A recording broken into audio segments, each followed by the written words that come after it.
बिस्मिल्लाहिर्रहमानिर्रहीम। आज की क्लास में हम जो टॉपिक शुरू करने जा रहे हैं बेटा, उसका नाम क्या है? IS-23 borrowing cost. और ये आई कैप का जो है वो बड़ा फेवरेट टॉपिक रहा है एग्जामिनेशन के लिहाज से। तो आप इसकी तफसील देखते हैं क्या है। What is borrowing cost? Borrowing cost किसको कहते हैं? इस बोरिंग कॉस्ट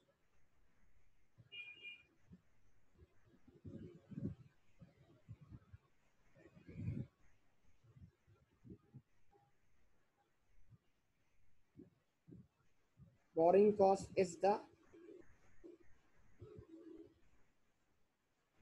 इंटरेस्ट कॉस्ट और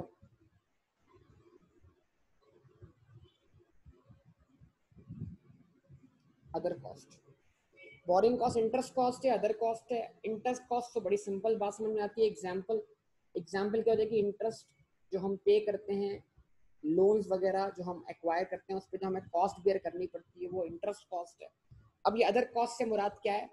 अदर कॉस्ट का मतलब क्या? Other cost of borrowing. बाज़ दफ़ा जो है इंटरेस्ट के अलावा भी हमें other cost of borrowing bear करनी पड़ती है, जिसकी एग्जाम्पल जो है वो क्या है? Loan processing charges, loan arrangement fee, loan commitment fee. बाज़ दफ़ा बैंक जो है वो लोन सेंक्शन करते वक्त आपसे क्या करते हैं? फीस चार्ज करते हैं। वो फीस जो है जो बैंक ने चार्ज की है बेटा, वो भी आपकी क्या है? बोरिंग कॉस्ट है। तो borrowing cost is the interest cost और अदर कॉस्ट। एग्जाम्पल मैं लिखने जा रहा हूँ यहाँ पर।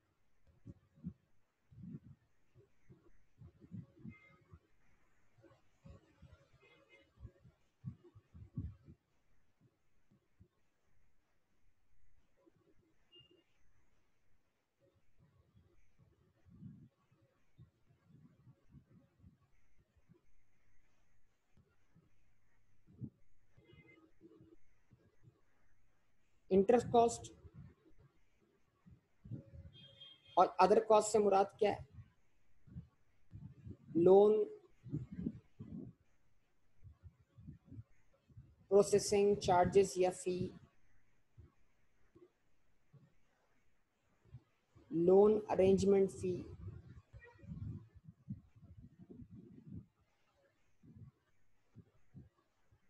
Loan commitment charges. Borrowing cost is the interest cost और अदर कॉस्ट। ठीक है जी। तो इंटरेस्ट क्या है? बाय द वे, इंटरेस्ट किसे बोलते हैं? अब जरा इंटरेस्ट को थोड़ा क्या करना है, हम डिफाइन करना है। इंटरेस्ट वैसे क्या है? प्राइस है। इंटरेस्ट प्राइस है, इंटरेस्ट कॉस्ट है। Interest is the cost of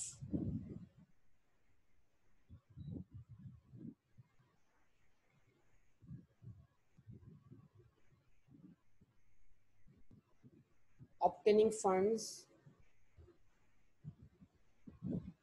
or resources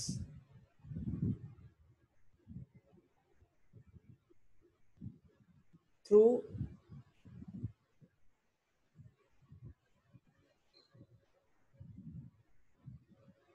liability financing।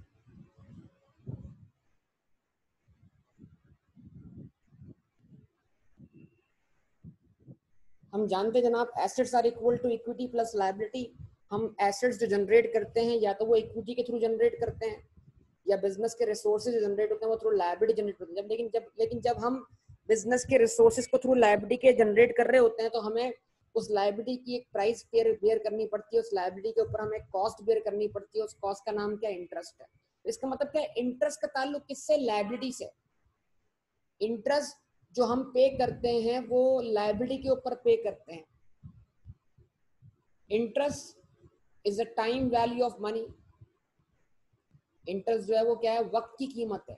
तो लायबिलिटी चुकाने में, लायबिलिटी पे ऑफ करने में जितना हम वक्त लेंगे, उस वक्त के ऊपर जो हम कीमत अदा करेंगे, उस कीमत का नाम क्या? इंटरेस्ट है। ये हम बहुत अच्छी तरीके से जानते हैं। लेकिन लायबिलिटीज कितनी किस्म की है हमारे पास? लायबिलिटीज कौन कौन सी लायबिलिटीज जिन पे हमें इंटरेस्ट देना पड़ता है? तो वो इंटरेस्ट बियरिंग इंस्ट्रूमेंट्स कहलाते हैं, जिन पे हमें इंटरेस्ट बियर करना पड़ता है। वो लायबिलिटीज कौन कौन सी हैं? उनकी एग्जाम्पल्स क्या हैं?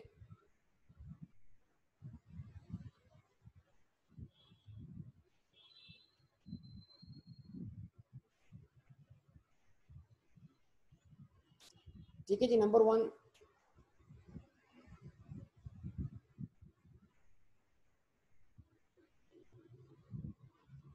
Bank loan,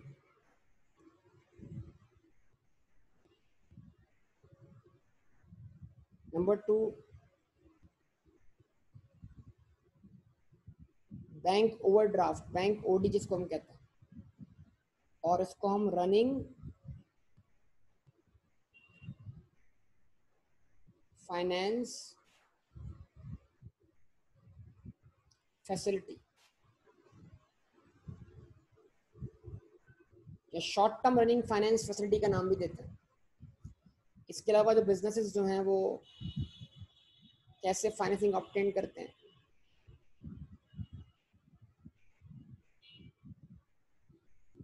loan certificate issue करके। जिस तरह शेयर्स हैं, शेयर्स तो बाय नेचर जो है वो क्या है, इक्विटी है, लेकिन जो लायबिलिटी सर्टिफिकेट है वो लोन सर्टिफिकेट इशू कर सकते हैं, और लोन सर्टिफिकेट इशू करके भी फंड्स जनरेट किए जाते हैं। Loan certificate, debentures,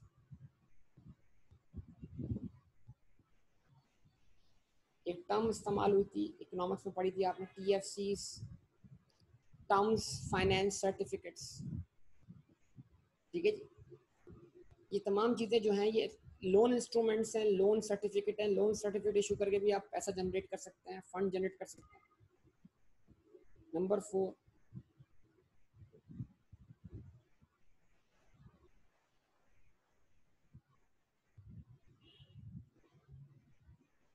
redeemable preference share.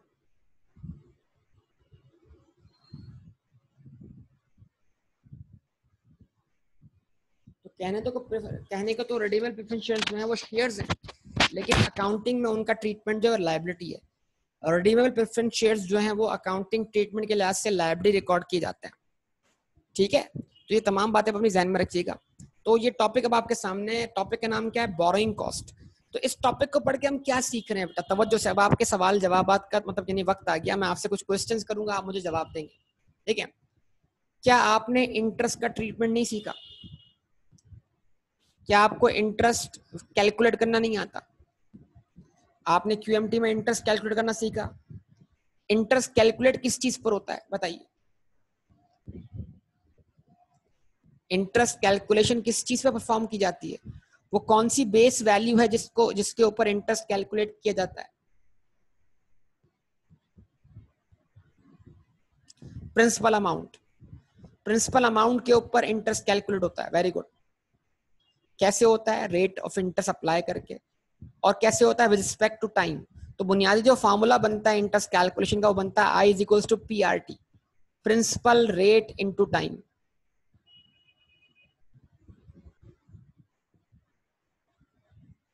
ठीक है जी। प्रिंसिपल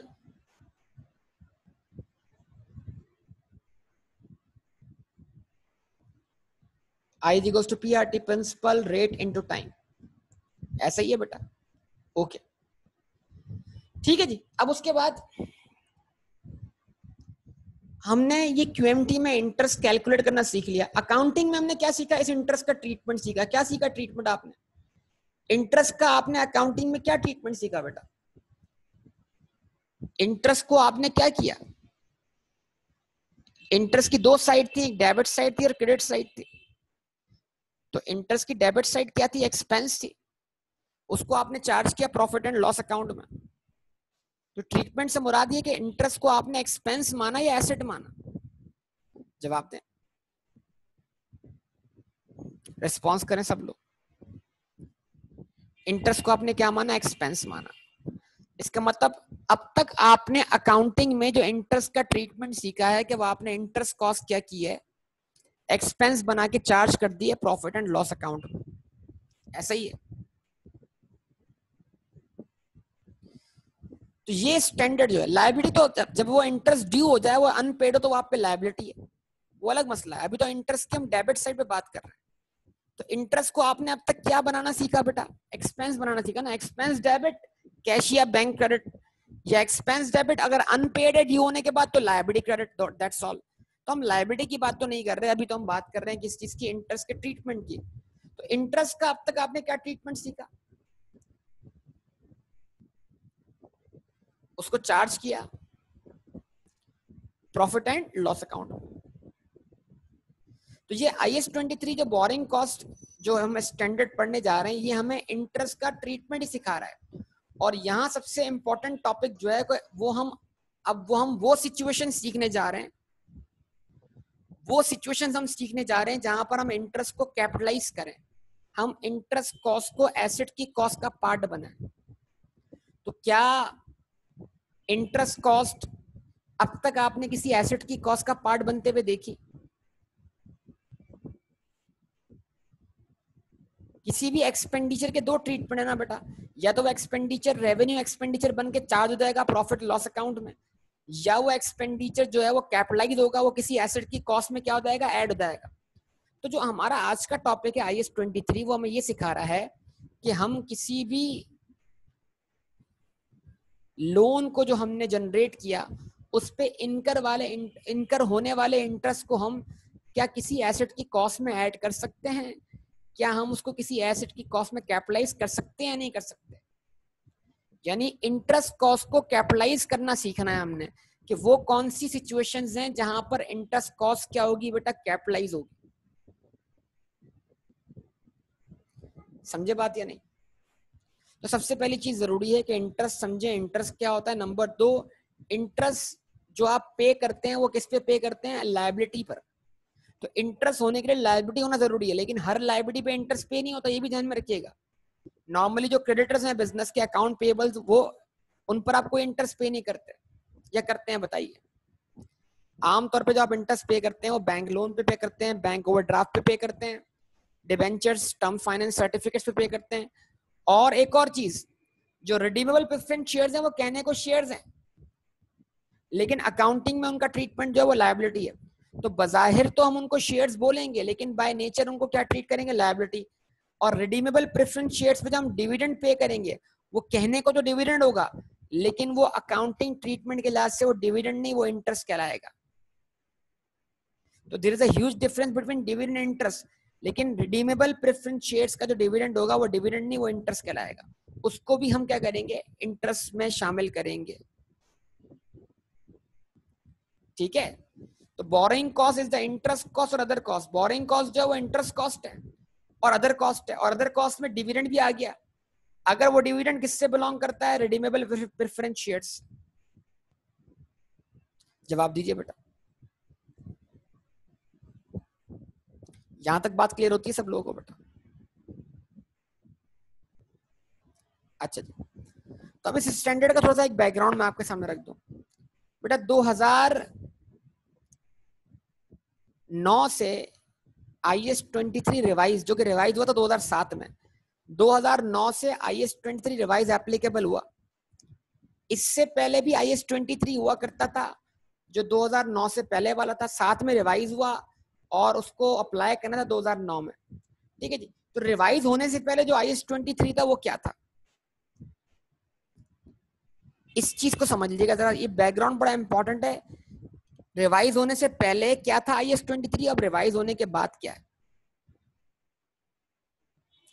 ठीक है जी? इसको गौर से सुनना है सब लोगों ने, और ये बड़ा इंपॉर्टेंट बेस डिस्कशन है आज का, जिस पे हमारा टॉपिक बेस करेगा। अच्छा जी, IS-23 जो रिवाइज होने से पहले था वो कहता था there are 2 treatments of borrowing cost. ये मैं अभी का बता रहा हूँ, पहले का बता रहा हूँ, ये अपने दिमाग को सही सिग्नल दें। ये मैं आपको नई बात बता रहा हूँ या पुरानी बात बता रहा हूँ? पहले की बात। There were 2 treatments of borrowing cost. पहले बोरिंग कॉस्ट के 2 ट्रीटमेंट हुआ करते थे। One is called benchmark, one was called benchmark treatment, the other one was called alternative treatment. एक बेंचमार्क ट्रीटमेंट था और एक क्या था, ऑल्टरनेटिव था। तो IS-23 ये कहता था कि कंपनी की अपनी चॉइस है कि वो बेंचमार्क फॉलो करे या वो ऑल्टरनेटिव फॉलो करे। मतलब पहले बोरिंग कॉस्ट के ट्रीटमेंट के लिए 2 चॉइसेस थी, बेंचमार्क ट्रीटमेंट फॉलो करना है या ऑल्टरनेटिव ट्रीटमेंट फॉलो करना है। तो कंपनीज बतौर अकाउंटिंग पॉलिसी चूज किया करते थे किसको, या तो बेंचमार्क ट्रीटमेंट को या ऑल्टरनेटिव ट्रीटमेंट को। सर फर्क क्या है बेंचमार्क ट्रीटमेंट में या ऑल्टरनेटिव ट्रीटमेंट में? प्रीवियसली जो बेंचमार्क ट्रीटमेंट था वो ये था कि किसी भी किस्म की आप बोरिंग कॉस्ट इनकर करो उसे आप स्ट्रेट चार्ज कर दो प्रॉफिट एंड लॉस अकाउंट में, आप बोरिंग कॉस्ट कैपिटलाइज करने की बात ही ना करो। बोरिंग कॉस्ट किसी भी नौयत की हो सीधा चार्ज करो कहां पर? प्रॉफिट एंड लॉस अकाउंट में, सिंपल। यानी अगर आप प्रीवियस IAS 23 फॉलो करते हो और आप उसमें अकाउंटिंग पॉलिसी के तौर पे क्या फॉलो करते हो? Benchmark treatment. तो बेंचमार्क ट्रीटमेंट वही था जो अब तक आपने सीखा है, charge the interest cost into profit and loss account.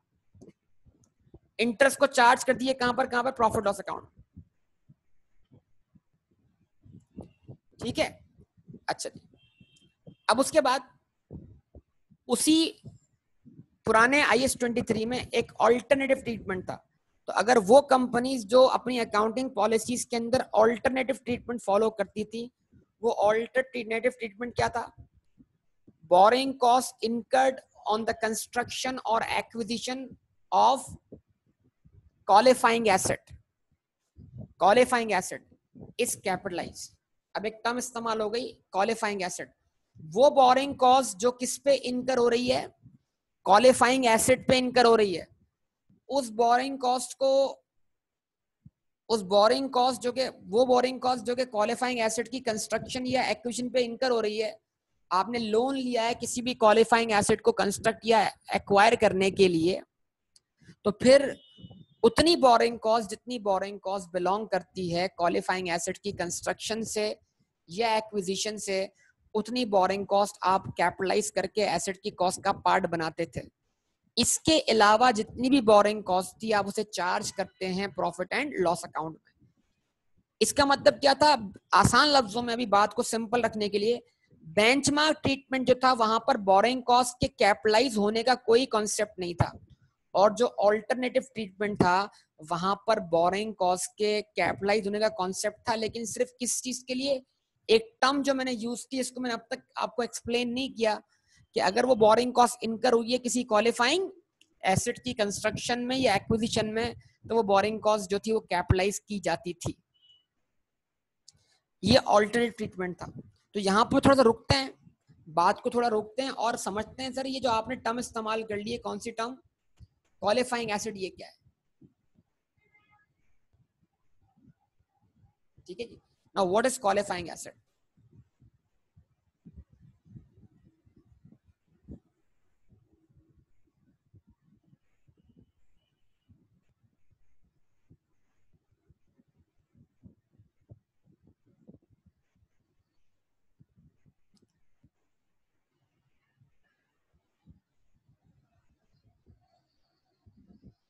इसको डिफाइन कैसे किया है?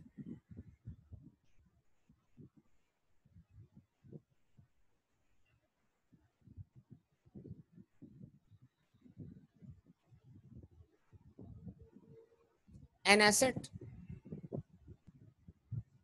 that takes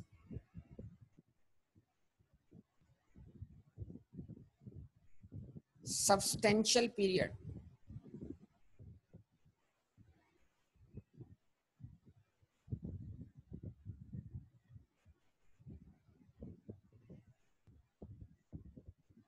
for its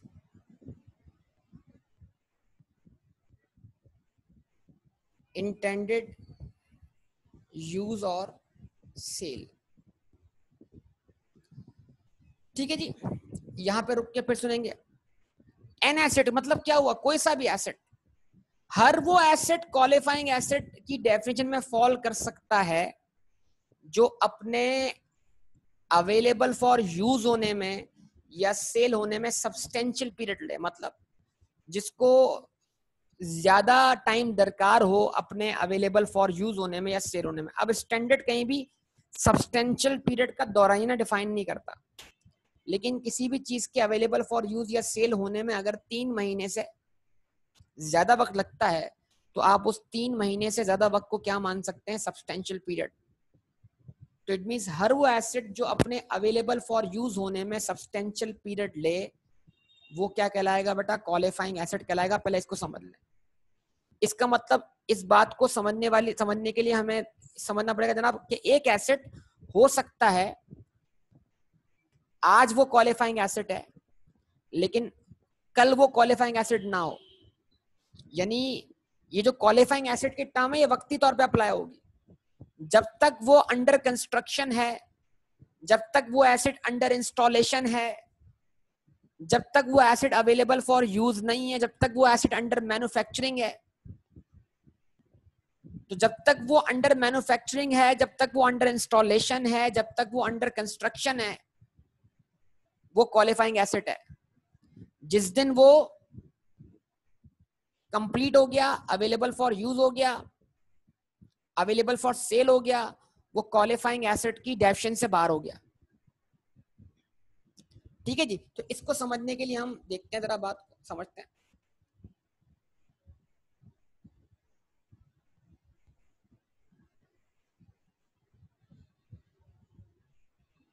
examples.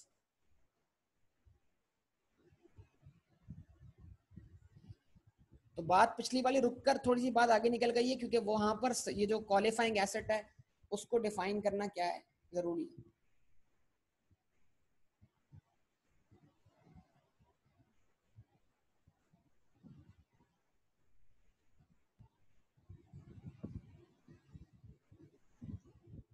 Example,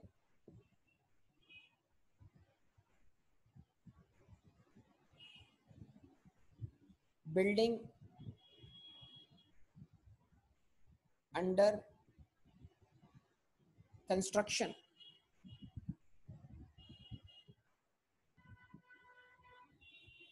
एक बिल्डिंग जो कि अंडर कंस्ट्रक्शन है,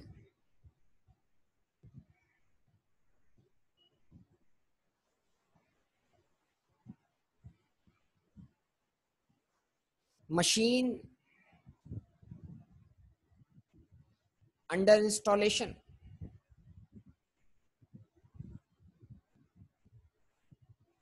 मशीन अंडर इंस्टॉलेशन है।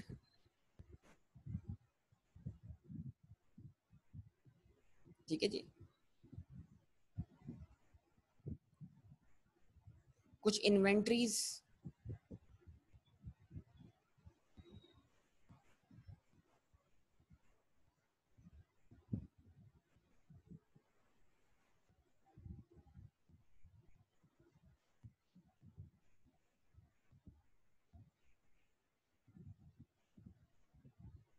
पावर जनरेशन फैसिलिटीज,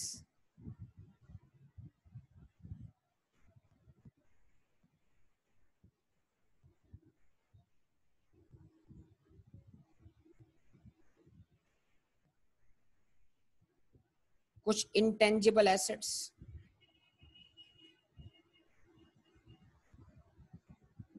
तो सर बिल्डिंग तो प्रॉपर्टी प्लांट इक्विपमेंट है, वो क्वालिफाइंग एसेट कैसे है? तो भाई property plant equipment qualifying asset की डेफिनेशन में फॉल कर सकता है।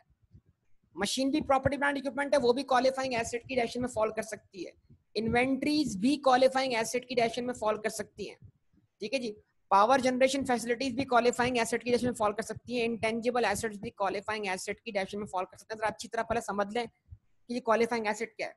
बड़ी आसान सी बात है, हर वो एसेट जो अपने अवेलेबल फॉर यूज या सेल होने में सब्सटेंशियल पीरियड ले। तो अब हम क्या कर सकते हैं कि हम यहाँ पर क्वालिफाइंग एसेट के लिए एक लफ्ज इस्तेमाल कर सकते हैं, कैपिटल वर्क इन प्रोग्रेस। क्या? Capital work in progress. कोई भी चीज जो कैपिटल नेचर का वर्क हम करने जा रहे हैं, जिसको कंस्ट्रक्ट करने में एक लॉन्ग पीरियड दरकार है और वो इतनी जल्दी क्रिएट नहीं होगी वो चीज। अगर आप डैम बनाने की बात करें तो सोचें डैम कितने अरसे में बनेगा। हुकूमत डैम बनाने की बात करती है, डैम कितने अरसे में बनेगा? डैम बनने के लिए 5 से 10 साल दरकार है कि नहीं दरकार बेटा? तो dam will take substantial period.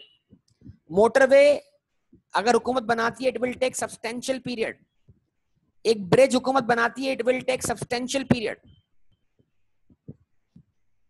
अगर पाकिस्तान में ओलंपिक्स होता है तो ओलंपिक्स करवाने के लिए जो स्टेडियम बनाया जाएगा उस इंटरनेशनल लेवल का, it will take substantial period.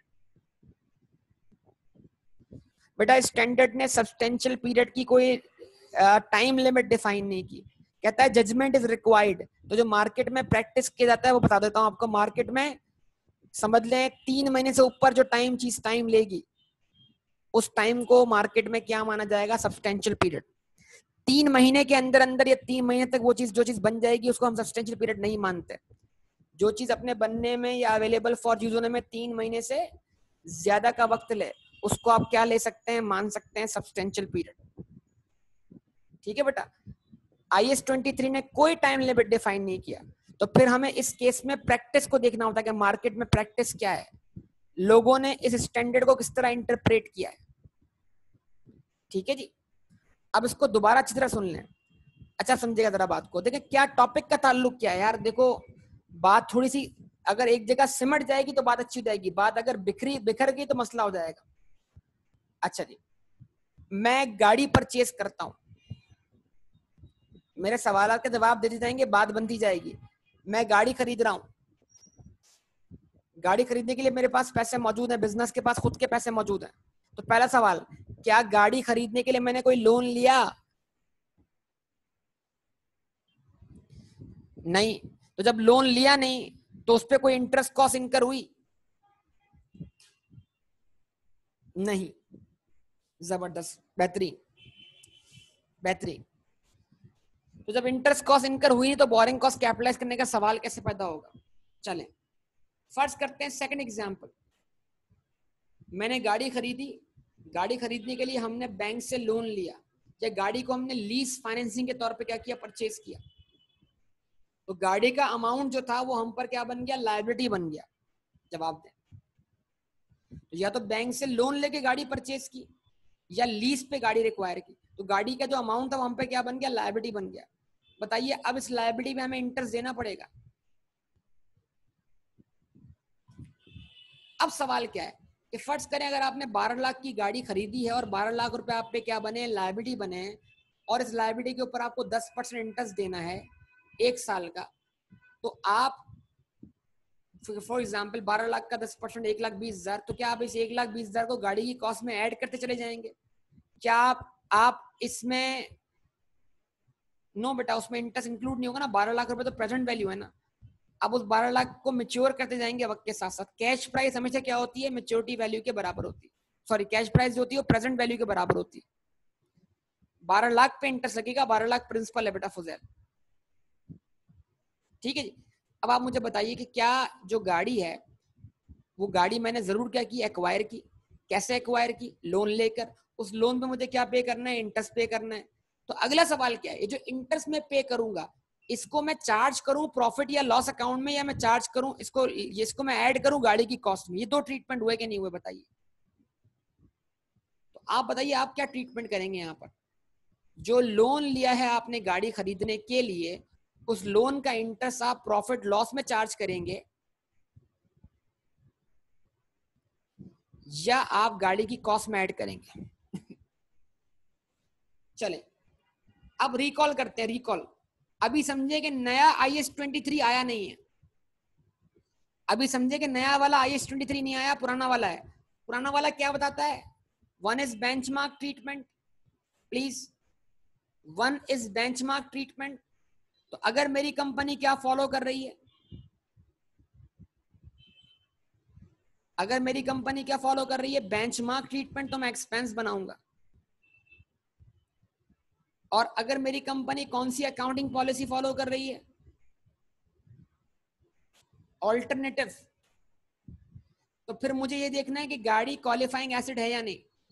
अगर गाड़ी क्वालिफाइंग एसेट है तो फिर उस पे इनकर होने वाली बोरिंग कॉस्ट में कैपिटलाइज करूंगा। लेकिन अगर गाड़ी व्हीकल जो है वो क्वालिफाइंग एसेट की डेफिनेशन में फॉल ही नहीं करता, तो फिर मैं उस पर इनकर होने वाले इंटरेस्ट को ऑल्टरनेटिव ट्रीटमेंट में भी चार्ज करूंगा प्रॉफिट एंड लॉस अकाउंट में। अब आप मुझे बताइए क्या व्हीकल जो आपने परचेज किया है वो खरीदते ही रेडी टू यूज है कि नहीं है?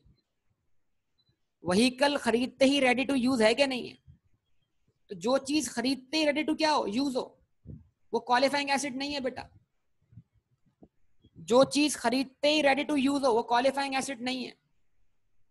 तो लिहाजा व्हीकल को खरीदने के लिए जो लोन लिया गया है उस लोन पर जो इंटरेस्ट ड्यू होगा उसको हम हरगिज व्हीकल की कॉस्ट का पार्ट नहीं बनाएंगे, बल्कि उसको हम चार्ज कर देंगे प्रॉफिट एंड लॉस अकाउंट में। यहां तक बात समझ में आती है? अच्छा जी, हमारे बिजनेस को एक हेड ऑफिस चाहिए, हमारे बिजनेस को एक हेड ऑफिस की बिल्डिंग चाहिए। सुनिएगा बेटा, हमारे बिजनेस को एक हेड ऑफिस की बिल्डिंग चाहिए। ओके, तो अगर हम एक बनी बनाई बिल्डिंग खरीद लेते हैं, अगर हम एक बनी बनाई बिल्डिंग खरीद लेते हैं, जवाब दें, अगर हम एक बनी बनाई बिल्डिंग परचेज कर लेते हैं, और वो बिल्डिंग परचेज करने के लिए हम पैसा कहां से लाते हैं? लोन लेकर। तो हमने लोन लिया हेड ऑफिस बिल्डिंग खरीदने के लिए, हमने लोन लिया हेड ऑफिस बिल्डिंग खरीदने के लिए। तो बिल्डिंग तो बनी बनाई थी, रेडी टू यूज थी, बस खाली उसमें अपनी मर्जी का फर्नीचर वगैरह लगाना होगा, थोड़ा बहुत क्या कहते हैं फर्निशिंग वाला काम करना है, और वो बिल्डिंग अवेलेबल फॉर यूज है। यस और नो? तो वो बिल्डिंग जो मैं परचेज करता हूं, जो रेडी टू यूज है, जो अवेलेबल फॉर यूज है, उसको थोड़ी बहुत मॉडिफिकेशन की जरूरत है, लेकिन वो अवेलेबल फॉर यूज है। क्या वो क्वालिफाइंग एसेट की डेफिनेशन में फॉल करती है? क्योंकि उसको अपने अवेलेबल फॉर यूज होने में सब्सटेंशियल पीरियड दरकार नहीं। ठीक है, क्या ख्याल है आप लोग? तो अगर मैं उस बिल्डिंग को खरीदने के लिए लोन लेता हूं और उस लोन पे मैं इंटरेस्ट पे करता हूं, क्या मैं उस इंटरेस्ट को उस बिल्डिंग की कॉस्ट का पार्ट बनाऊंगा? अगर मैं बेंचमार्क ट्रीटमेंट फॉलो कर रहा हूं पुराने IS 23 के हिसाब से, तब तो कभी बना ही नहीं सकता पार्ट। और अगर मैं ऑल्टरनेटिव फॉलो कर रहा हूं, तो ऑल्टरनेटिव फॉलो करते वक्त मुझे देखना है कि बिल्डिंग क्वालिफाइंग एसिड है या नहीं।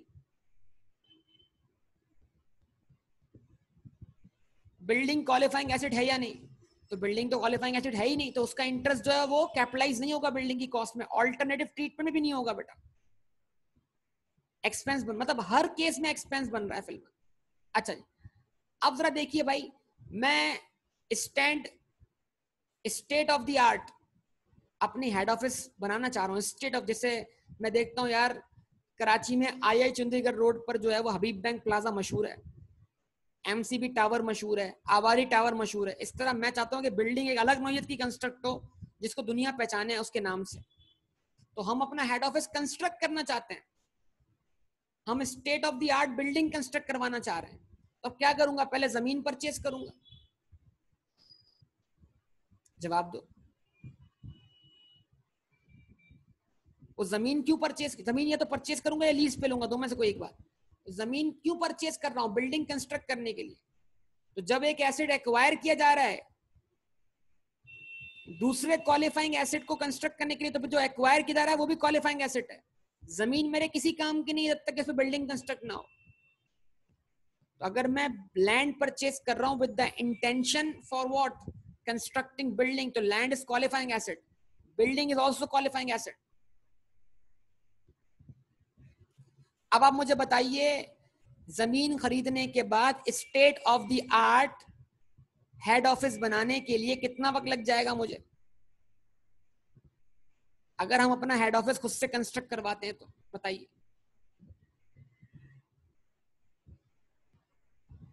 वन ईयर, 2 ईयर, 3 ईयर्स, कुछ भी कह सकते हैं। तो इसका मतलब क्या है? क्या आप ये मानते हैं कि ये बिल्डिंग कंस्ट्रक्ट होने में, इसके अवेलेबल फॉर यूज होने में सब्सटेंशियल पीरियड रिक्वायर्ड है? तो ये बिल्डिंग जब तक अवेलेबल फॉर यूज ना हो जाए तब तक ये क्वालिफाइंग एसेट की डेफिनेशन में फॉल करेगी। यस और नो? मान लीजिए बिल्डिंग कंस्ट्रक्ट होने में 3 साल लग गए, तो 3 साल तक ये बिल्डिंग क्वालिफाइंग एसेट की डेफिनेशन में रही, लेकिन जैसे ही 3 साल मुकम्मल हुए ये बिल्डिंग अवेलेबल फॉर यूज हो गई, ये बिल्डिंग क्वालिफाइंग एसेट की डेफिनेशन से बाहर हो गई। कुछ समझे या नहीं समझे बात को?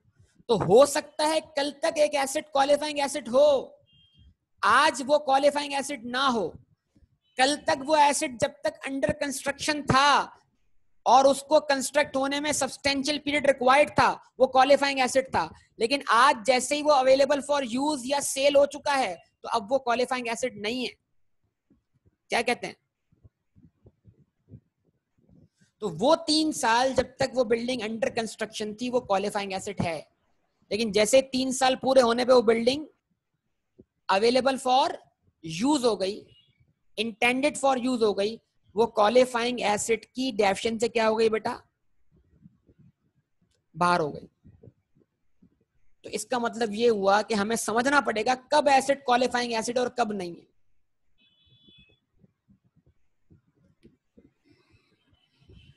आप में से जो लोग 19 साल 19 को क्रॉस कर चुके हैं, यानी 20 साल के हो गए, 20, तो वो टीन एज से बाहर निकल गए हैं। 13, 14, 15, 16, 17, 18, 19,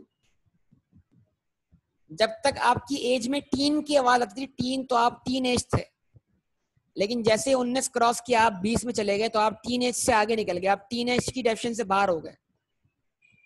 क्या कहते हैं बेटा? इस तरह जब तक एसेट अंडर कंस्ट्रक्शन था वो क्वालिफाइंग एसेट था। जैसे ही वो कंस्ट्रक्ट हो गया, वो अवेलेबल फॉर यूज हो गया, अब it is no more qualifying asset, अब वो मजीद क्वालिफाइंग एसेट नहीं है। क्या ख्याल है?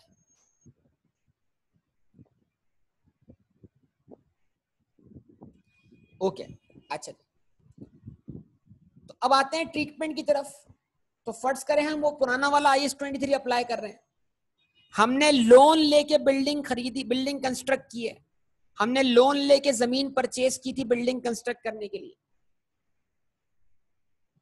तो वो जो 3 साल है, वो 3 साल जब तक वो बिल्डिंग क्वालिफाइंग एसेट रही है, उस 3 साल में जो लोन लिया था बिल्डिंग को कंस्ट्रक्ट करने के लिए, जो लोन लिया था उस बिल्डिंग को कंस्ट्रक्ट करने के लिए, जमीन खरीदने के लिए, उसका जो इंटरेस्ट है उसका क्या ट्रीटमेंट होना चाहिए?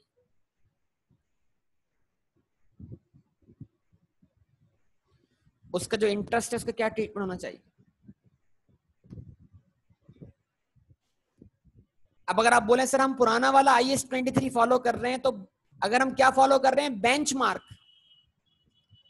तो बेंचमार्क ट्रीटमेंट तो बोलता ही क्या है? सिंपल, कुछ भी हो, कैसे भी हालात हो, एक्सपेंस बना दो। भले मतलब बेंचमार्क ट्रीटमेंट ये बोलता था कि ये देखना ही नहीं है कि इंटरेस्ट क्वालिफाइंग एसेट से बिलोंग करता है या नहीं करता।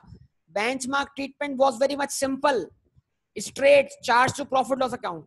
लेकिन फर्ज करें कि उसी पुराने वाले IS-23 में कंपनी पॉलिसी ऑल्टरनेटिव ट्रीटमेंट थी, और ऑल्टरनेटिव ट्रीटमेंट क्या था कि अगर बोरिंग कॉस्ट इनकर हो रही है ऑन द एक्विजिशन और construction of a qualifying asset, तो फिर उस बोरिंग कॉस्ट को हम क्या करते थे बेटा? कैपिटलाइज करते थे। तो अगर हम पुराने वाले IS-23 के हिसाब से कौन सा ट्रीटमेंट फॉलो कर रहे हैं? क्या कहते हैं? Alternative treatment. तो ऑल्टरनेटिव ट्रीटमेंट फॉलो करते हुए 3 साल जो हमारा कंस्ट्रक्शन पीरियड है, उस कंस्ट्रक्शन पीरियड के दौरान उस एसेट को कंस्ट्रक्ट करने के लिए जो लोन्स लिए गए हैं, उन लोन्स पे जो इंटरेस्ट कॉस्ट इनकर हुई है, वो इंटरेस्ट कॉस्ट भी उसी क्वालिफाइंग एसेट की कॉस्ट का क्या बनेगी? पार्ट बनेगी, कैपिटलाइज होगी। लेकिन अगर बिल्डिंग कंस्ट्रक्ट होने के बाद भी लोन्स बाकी हैं, अल्फाज सुनिएगा, बिल्डिंग कंस्ट्रक्ट होने के बाद भी लोन्स बाकी हैं और उन पर इंटरेस्ट ड्यू हो रहा है, यानी एक तरफ बिल्डिंग अवेलेबल फॉर यूज हो गई है, 3 साल पूरे हो गए हैं, चौथे साल में भी लायबिलिटीज हम पर बाकी हैं और हमें उनका इंटरेस्ट पे करना है। तो क्या बिल्डिंग के अवेलेबल फॉर यूज होने के बाद जो चौथे साल का इंटरेस्ट होगा वो हम कैपिटलाइज करेंगे या एक्सपेंस मानेंगे? चौथे साल का इंटरेस्ट एक्सपेंस मानना पड़ेगा, क्योंकि उस वक्त एसेट जो है अब वो क्वालिफाइंग एसेट नहीं रहा। जब वो एसेट क्वालिफाइंग एसेट की डेफिनेशन से क्या हो गया? बाहर हो गया, तो फिर बोरिंग कॉस्ट कैपिटलाइज होना रुक जाएगी। ठीक है जी। तो सर आपने पुराना वाली बात बता दी, पुरानी वाली बात बता दी, जरा वापस तो आए, नया स्टैंडर्ड क्या है, रिवीजन क्या हुआ था, सुनिए जरा बात को। अब सबसे इंपॉर्टेंट बात करने जा रहा हूं, सबसे इंपॉर्टेंट बात करने जा रहा हूं कि जब 2007 में IS-23 रिवाइज होता है, 2009 में अप्लाई किया जाता है, तो जो कल तक ऑल्टरनेटिव ट्रीटमेंट था वो आज का बेंचमार्क ट्रीटमेंट है। जो कल तक ऑल्टरनेटिव ट्रीटमेंट था वो आज का बेंचमार्क ट्रीटमेंट है। कुछ समझे या नहीं समझे? अब चॉइस नहीं है, अब चॉइस नहीं है, अब क्या है? अब आज का बेंचमार्क ट्रीटमेंट यह है कि borrowing cost incurred on the acquisition or construction of a qualifying asset is mandatory to be capitalized, is mandatory to be capitalized। कि वो बोरिंग कॉस्ट जो इनकर हुई है क्वालिफाइंग एसेट की कंस्ट्रक्शन पर या एक्विजिशन पर during the substantial period is mandatory to be capitalize. उसको कैपिटलाइज ही करना है, उसमें कोई दूसरा ऑप्शन नहीं है आपके पास। हाँ, अगर क्वालिफाइंग एसेट के अलावा कोई और बोरिंग कॉस्ट है जो क्वालिफाइंग एसेट की कंस्ट्रक्शन से या एक्विजिशन से बिलोंग नहीं करती या उस पीरियड से बिलोंग करती है जब वो एसेट अवेलेबल फॉर यूज हो गया है, तो वो other borrowing cost is charge to profit and loss account. तो कल तक जो ऑल्टरनेटिव ट्रीटमेंट था वो आज का बेंचमार्क ट्रीटमेंट है। अब हमें बोरिंग कॉस्ट क्वालिफाइंग एसेट पे कैपिटलाइज करनी ही करनी है। क्या यहां तक की गुफ्तगू समझ में आती है बेटा? तो borrowing cost incurred on the construction or acquisition of a qualifying asset is mandatory to be capitalized, लाजमी कैपिटलाइज होगी। अदर बोरिंग कॉस्ट में बी एक्सपेंस, ठीक है जी। तो अदर बोरिंग कॉस्ट जो है वो एक्सपेंस के तौर पे आप क्या करेंगे, ट्रीट करेंगे। क्वालिफाइंग एसेट के अलावा जो बोरिंग कॉस्ट है, क्वालिफाइंग एसेट पे इनकर होने के अलावा जो बोरिंग कॉस्ट है उसको आप चार्ज करेंगे प्रॉफिट लॉस अकाउंट। अब आप बताइए एक बिजनेस लोन क्यों लेता है? कोई जल्दी में तरह मैं कहानी समझा दूं ना आपको यार, ये बुनियादी बातें दिमाग में बैठ गई, हमारे लिए स्टैंडर्ड समझना आसान हो जाएगा। अच्छा जी, बताइए बिजनेस लोन क्यों लेते हैं? आमतौर पे लोन क्यों लेते हैं? लोन के पर्पस क्या होते हैं? क्या हर बिजनेस क्वालिफाइंग एसेट को कंस्ट्रक्ट करने के लिए लोन लेता है? It is financing, correct. Financing of what? Financing of qualifying asset और अदर मैटर्स। बेटा हर बिजनेस तो आमतौर पे क्वालिफाइंग एसेट के लिए तो लोन नहीं लेता। देखें बिजनेस लोन क्यों लेता है? अपनी लिक्विडिटी प्रॉब्लम्स को रिजॉल्व करने के लिए, कि अगर एक बिजनेस के पास रिकवरी नहीं हो रही डेटर से, या डेटर्स उनको पेमेंट करने में टाइम ले रहे हैं, तो उनके पास लोन्स वगैरह हो जिसके जरिए वो अपने क्रेडिटर्स को, अपने एम्प्लॉयज को, इन सबको टाइम पे पेमेंट कर सके। यस और नो? ताकि बिजनेस का ऑपरेटिंग साइकिल चलता रहे। इसको बोलते हैं ऑपरेटिंग साइकिल। क्या बोलेंगे?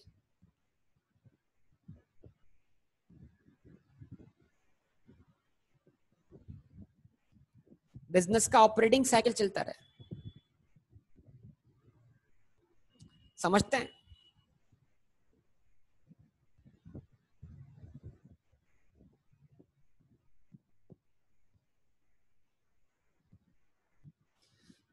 इसको हम बोलते हैं वर्किंग कैपिटल। क्या बोलते हैं? Working capital. वर्किंग कैपिटल किसे बोलते हैं? Current assets minus current liabilities. ये जो आपका करंट एसेट और करंट लायबिलिटीज का पोर्शन होता है इसको बोलते हैं वर्किंग कैपिटल। ये आपके कैपिटल का वो पोर्शन है जो बिजनेस में ऑपरेट कर रहा होता है मुस्तकिल। तो आमतौर पे बिजनेसेस लोन लेते हैं वर्किंग कैपिटल रिक्वायरमेंट के लिए। वर्किंग कैपिटल, क्रेडिटर्स को टाइम पे पे करने के लिए, एम्प्लॉयज को टाइम पे पे करने के लिए, रेंट पे करने के लिए, इलेक्ट्रिसिटी का बिल पे करने के लिए। क्योंकि अगर ये सब चीजें टाइम पे पे नहीं हो तो बिजनेस रुक जाएगा बेटा। तो अगर किसी भी बिजनेस ने लोन लिया है for what? Working capital requirement के लिए, ऑपरेटिंग साइकिल के लिए, तो फिर ऑब्वियसली वो लोन किसी क्वालिफाइंग एसेट को कंस्ट्रक्ट करने के लिए नहीं है। तो इस तरह के जो लोन्स होते हैं इन पे जो इंटरेस्ट कॉस्ट होती है वो ऑपरेटिंग कॉस्ट है आपकी, मतलब फाइनेंस कॉस्ट है, लेकिन बिजनेस को ऑपरेट करने के लिए तो आप उसे चार्ज करते हैं प्रॉफिट लॉस अकाउंट में, एक्सपेंस बना दें, अदर बोरिंग कॉस्ट। समझे बात या नहीं? अच्छा, आपने लोन लिया है एक एसेट को खरीदने के लिए, लेकिन वो एसेट क्वालिफाइंग एसेट की डेफिनेशन में फॉल नहीं करता, फिर क्या करें? आपने लोन लिया है एक एसेट को खरीदने के लिए, व्हीकल, वही पुरानी एग्जांपल, वही बिल्डिंग जो रेडी टू यूज है, तो फिर भी एक्सपेंस ना बेटा, फिर भी एक्सपेंस। क्योंकि बोरिंग कॉस्ट कैपिटलाइज होने के लिए एसेट का क्वालिफाइंग एसेट की डेफिनेशन में फॉल करना क्या है, जरूरी है।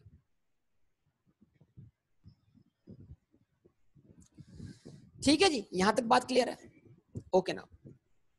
तो एक बिल्डिंग जो अंडर कंस्ट्रक्शन है that will take substantial period, it is a qualifying asset.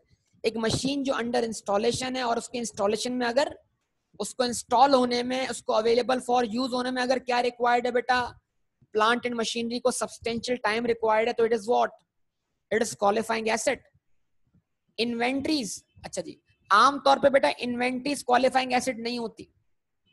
Inventory तो जल्दी बन जाती है, बन भी जाती है, बिक भी जाती है, लेकिन बाज दफा लार्ज टाइप्स जो मतलब लार्ज एसेट्स होते हैं, बड़े बड़े, देखो समझना बात को, अगर मैं प्लांट खरीदता हूं, मैं मशीन खरीदता हूं, तो मशीन मेरे लिए प्रॉपर्टी प्लांट इक्विपमेंट है।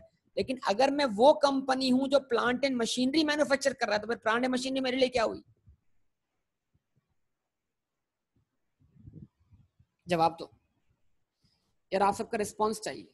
इन्वेंट्री, बेहतरीन बेहतरीन इन्वेंट्री। तो जरा सोचे ना यार, बड़े बड़े प्लांट्स और मशीनरी को कंस्ट्रक्ट करने में भी तो टाइम रिक्वायर्ड है। अगर हम एयरलाइन है, एयरलाइन, तो एयरलाइन के लिए एयरक्राफ्ट क्या है?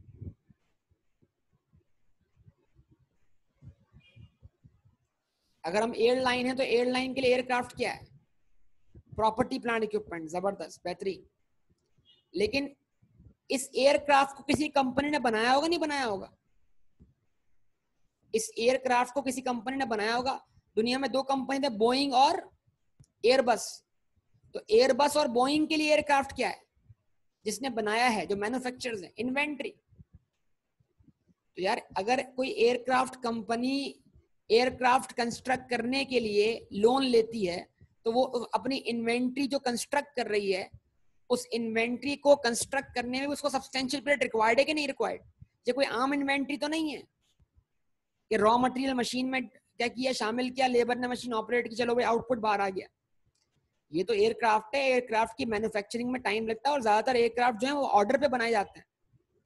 ये थोड़ी है कोई आपके पास शोरूम रखा भाई, ऑर्डर आया 10 एयरक्राफ्ट निकाल के भेज दो भाई। तो ये इन्वेंट्री है जो आमतौर पे जो है वो कॉन्ट्रेक्चुअल बेसिस पे बनाई जाती है। तो अगर कोई एयरक्राफ्ट मैन्युफैक्चरिंग कंपनी इस एयरक्राफ्ट को बनाने के लिए लोन लेती है, बिल्कुल लोन लेती है, तो वो लोन वो ले रही है ऐसी इन्वेंट्री को प्रोड्यूस करने के लिए जो जो अपने अवेलेबल फॉर सेल होने में क्या लेगी बेटा, सब्सटेंशियल पीरियड। तो फिर वो इन्वेंट्री भी क्वालिफाइंग एसेट है। तो बड़ी सिंपल सी बात कर रहा हूँ, तमाम इन्वेंट्रीज क्वालिफाइंग एसेट नहीं है, सिर्फ इन्वेंट्री में से वो इन्वेंट्रीज क्वालिफाइंग एसेट हैं जो अपने अवेलेबल फॉर सेल होने में सब्सटेंशियल पीरियड में। अच्छा, अगर हम बिल्डिंग खुद से कंस्ट्रक्ट करवाते हैं अपने यूज के लिए, हेड ऑफिस के लिए, फैक्ट्री के लिए, तो बिल्डिंग हमारे लिए क्या बनेगी? वो बिल्डिंग हमारे लिए क्या बनेगी? Property plant equipment. और अगर वो अंडर कंस्ट्रक्शन तो वो क्वालिफाइंग एसेट भी है। लेकिन अगर मलिक रियाज साहब बिल्डिंग कंस्ट्रक्ट कर रहे हैं बैरिया टाउन में, अगर मलिक रियाज साहब क्रिकेट स्टेडियम बना रहे हैं बैरिया टाउन में, तो मलिक रियाज साहब क्यों बना रहे हैं भाई? अपने यूज के लिए, बेचने के लिए। जिसका मतलब क्या है, जो बिल्डिंग बिल्डर कंस्ट्रक्ट कर रहा है, कॉन्ट्रैक्टर, उसके लिए क्या है, बिल्डिंग इन्वेंट्री है। और ये इन्वेंट्री भी से अपने सेल होने में क्या लेगी बेटा, अपने अवेलेबल फॉर सेल होने में क्या लेगी, सब्सटेंशियल पीरियड। तो ये इन्वेंट्री होते हुए भी क्या है, क्वालिफाइंग एसेट है। तो अगर मलिक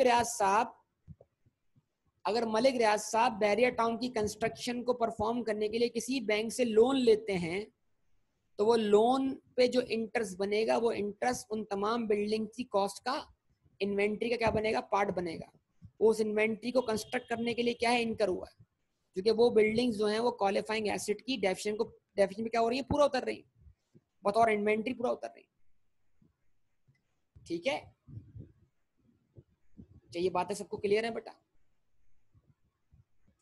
अच्छा जी, इनटेंजिबल एसेट्स, इस पे बात कर लूं। इनटेंजिबल एसेट्स, लाइसेंस क्या है? लाइसेंस क्या, लाइसेंस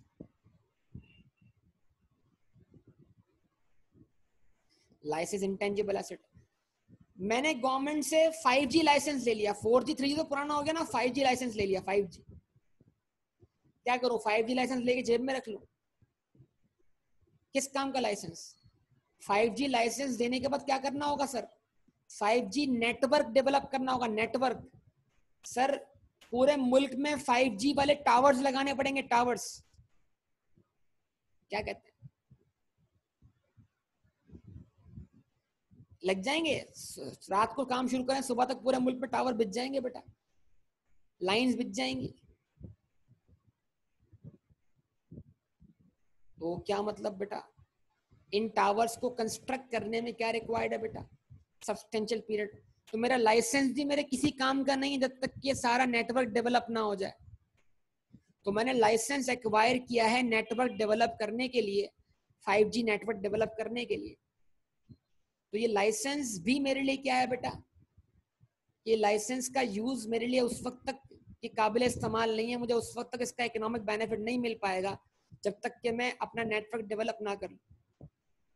जो लाइसेंस मैंने एक्वायर किया है, क्योंकि ये एक और क्वालिफाइंग एसेट को कंस्ट्रक्ट करने के लिए एक्वायर किया है, तो लाइसेंस और वो जो नेटवर्क, ये दोनों मिलके मेरे लिए क्या है? क्वालिफाइंग एसेट है।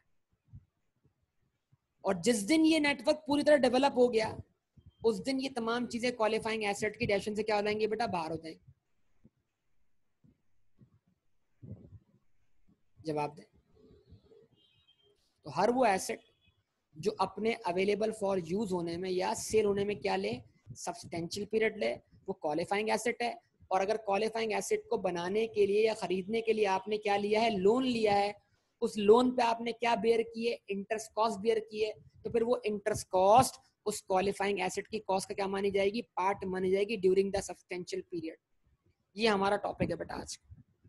ये पूरा टॉपिक मैंने कंक्लूड किया आपके सामने। अब इसकी प्रैक्टिस करेंगे, इसको समझेंगे, और बातें हैं इसमें, लेकिन बुनियाद रख दी आपकी यहां तक। बताइए, क्या ये बुनियाद आपको समझ में आती है?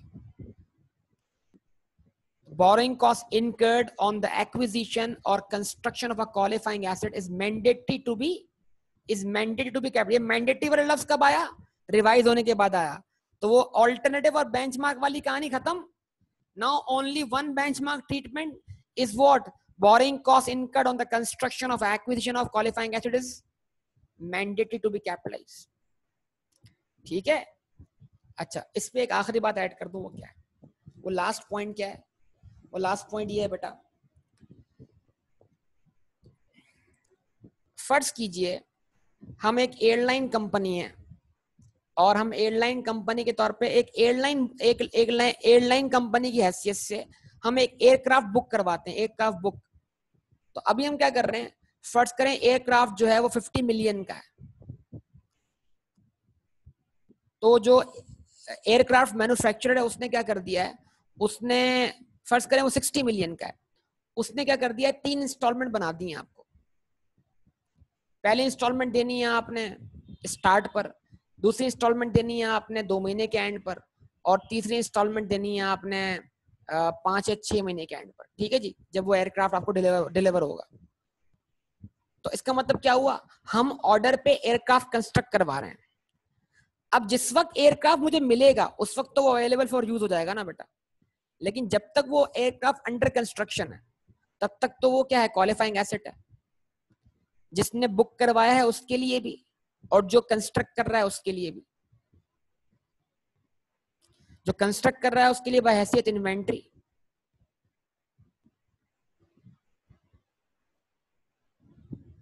ठीक है, और जो कंस्ट्रक्ट करवा रहा है उसके लिए बतौर कैपिटल वर्क इन प्रोग्रेस, ताकि मुस्तकबिल में उसके प्रॉपर्टी प्लांट इक्विपमेंट का क्या बन सके? पार्ट बन सके।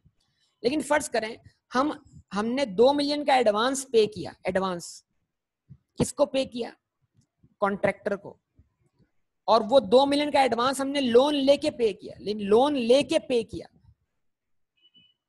20 मिलियन का एडवांस हमने लोन लेके क्या कर दिया? पे कर दिया। तो क्योंकि हमने एडवांस दिया है क्वालिफाइंग एसेट को कंस्ट्रक्ट करने के लिए, और अगर एडवांस दिया जाएगा क्वालिफाइंग एसेट को कंस्ट्रक्ट करने के लिए और उसके लिए भी लोन लिया जाएगा, तो फिर बिल्कुल उस एडवांस अमाउंट के ऊपर भी क्या होगा बेटा? बोरिंग कॉस्ट कैपिटलाइज होगी। तो अगर आप क्वालिफाइंग एसेट की पेमेंट करते हैं एडवांस में, और एडवांस देने के लिए भी आप कहीं से उसकी फाइनेंसिंग करते हैं, लोन लेते हैं, उस पर आप इंटरेस्ट बियर करते हैं, तो उस इंटरेस्ट को आप कैपिटलाइज करेंगे उस क्वालिफाइंग एसेट की कॉस्ट में, भले वो पेमेंट एडवांस में क्यों ना हो। ठीक है ना? तो ये एडवांस वाली बात बड़ी इंपॉर्टेंट है, इसको भी ध्यान में रखिए, आपके सामने आएगी आगे इंशाल्लाह। तो आज तक का डिस्कशन इतना ही रहा, इसको मजीद आगे लेके चलेंगे, इस पे हम क्वेश्चन सॉल्व करना शुरू करेंगे कल की क्लास।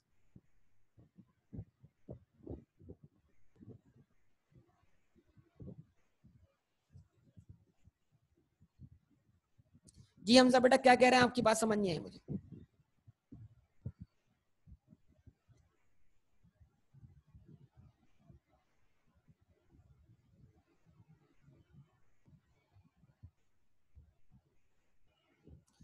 हाँ, वो अगर आपका पास्ट एक्सपीरियंस है कि एक चीज 3 महीने के अंदर इंस्टॉल हो जाएगी, तो फिर आप उसको भले ना ट्रीट करें क्वालिफाइंग एसेट, कोई इशू नहीं।